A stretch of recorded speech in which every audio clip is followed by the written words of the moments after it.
பரிபூர்ணத்துவத்தை அறிய நாங்களும் பல இடங்கள் புறப்பட்டு வந்ததுல உச்சகட்ட சபாதத்துல இன்று கந்தர்வ கோட்டைக்கு வந்திருக்கோங்க. குரு பேரு ஆபத் சகாயேஸ்வரர், அம்மா பேரு அமராவதின்ற பேர்ல இடம்பெற்றிருக்காங்களாங்க. 3 காலங்களை கணிக்க இவங்களும் பல்லாயிரக்கணக்கான ஆண்டுகளுக்கு முன்பே தன்னுடைய சல வரலாற 2 பேருக்கு அதிபதியாக தகுதியை கொடுத்து உச்சகட்டத்தில் நாங்களும் உயரிய நோக்கு அடையணும், குருவின் பாதத்தை அடையணும், எப்பேற்பட்ட நிலை அடைந்தாலும் குருனா என்னங்கிறதுக்கு இவர்களே சாட்சியா இருக்கணுங்கிறதையும் உச்சகட்டத்துல சொன்னாங்களாங்க. தேவியர் படும் பாடுகள்லாம் எப்பேற்பட்ட நிலையில இருக்குதுங்கிறதுக்கு இவருடைய தேவதான வரலாறு தான் மிகப்பெரிய சான்றாங்க.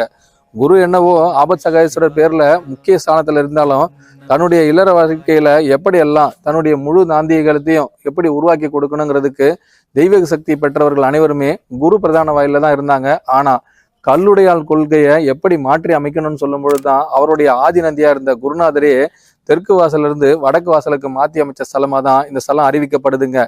3 மூலங்களை உருவாக்கும் பொழுதே குருவின் பெயரும் மாற்றி அமைக்கப்பட்டதாங்க.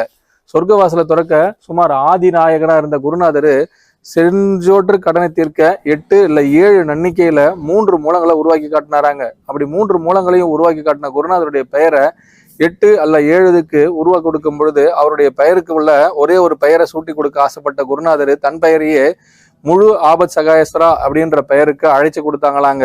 அப்படி அழைச்சு கொடுத்த குருநாதரையே மீண்டும் தன்னுடைய காலப்பட்டறையில உத்வேகம் கொடுத்த குருநாதருக்கு என்றும் மறவாமை இருக்கணும், உரு கொடுத்த நாயகர் எங்கிருந்தாலும் அவருடைய பிறவாமை கொள்கையை முழுமையா உரு கொடுக்கணுங்கிறதுக்கு உச்சவாசல்ல திறந்து கொடுத்தாராங்க. தெய்வீக ஸ்தலங்கள்ல இது முக்கியமான ஸ்தலங்கள். சுமார் 2ஆம் நூற்றாண்டுல உருவாக்கப்பட்ட ஸ்தலமா இது குறிப்பிடப்படுதுங்க. ஆதி கணபதியா குருவே 2 ஸ்தலங்களை 2 வடிவங்கள்ல காட்டியிருக்காருங்க. ஒன்று மெய்கண்ட பூதியாகவும் மற்றொன்று ஆதிநாயகராகவும் இருக்காராங்க. ஆதிநாயகரா இருக்கவருக்கு வடக்குல இருக்கிற முக்கியமான ஒரு கோபுர வாசல் மட்டும் தென்பட்டுதுங்க. தெற்குல குரு தட்சிணாமூர்த்தியா இருக்கிறவரை மேத்தகு விஷயத்துக்கு உச்சஸ்தானத்துல வச்சு தன்னுடைய ஆதிநாயகர் யாருங்கிறத கண்டுபிடிக்க வடக்கு மூலத்துல இருந்து குருவையே பிரதான வாயில அமைச்சு கொடுத்துருக்காருங்க. இந்த ஸ்தலத்துக்கு யாராச்சும் வரணும்னு நினைச்சாங்களாம் குருவுடைய ஆதி சீடரா இருக்கணும், இல்ல குருவின் பெயரை முக்கியமான ஸ்தலங்கள் எல்லாம் தன்னுடைய பெயருக்கு ஏற்ப மாற்றி அமைச்சுக்கணும். யார் எந்த கொள்கையில் ஏற்பட்ட கஷ்டங்கள் வந்தாலும் குருவே அனைத்துன்னு முழு நிசப்தத்துல இருக்கணும். இப்பேற்பட்ட நிலைகள் வரும்பொழுது மட்டும்தான் அவங்களும் இந்த நிலையை அடையணுங்கிறதுக்காக மும்மூலநாதரா இவங்களே இந்த இடத்த கோவில் கட்டி கொண்டாடினாங்களாங்க.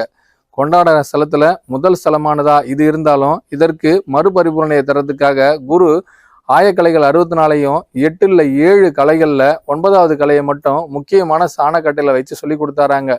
திராணவாயில் இது முழுமையாக்கப்பட்ட ஸ்தலமா இருந்தாலும் இங்கிருந்து 60 மைல் தொலைவுக்குள்ள மீண்டும் இவருடைய குருநாதரே ஆசனம் பயிற்சியில முக்கிய ஸ்தல வகுப்பை படிச்சு சொல்லி கொடுத்தாராங்க. அவரே இவருக்கான குருவா இருந்து 7 கடலைகளை முழுமையா முடிச்ச ஸ்தானத்திற்காக இவருக்கும் இப்பெயரை சுட்டி அழகு பார்த்த ஸ்தலமா தான் இந்த ஸ்தலம் அறிவிக்கப்படுதுங்க. முக்கிய தருணங்களிலெல்லாம் யாரெல்லாம் தன்னுடைய முழு பலத்தையும் எப்பேற்பட்ட குலத்துக்கு நாம் வசிக்க வந்தோமோ அந்த குலத்திற்கே முழு ஆபரணம் சுட்டி பார்க்க குருநாரிடம் முழு சரணாகதி அடையும் பொழுது அவர்களின் வெற்றியும் சரி. இது போல கோட கோபுரங்கள் உச்சஸ்தானத்தில் இருந்து தன் குருவின் பெயராலே அழைக்கப்படட்டும். அனைவருக்கும் குருவே சரணம், குருவடி சரணம், திருவடி போற்றிங்க.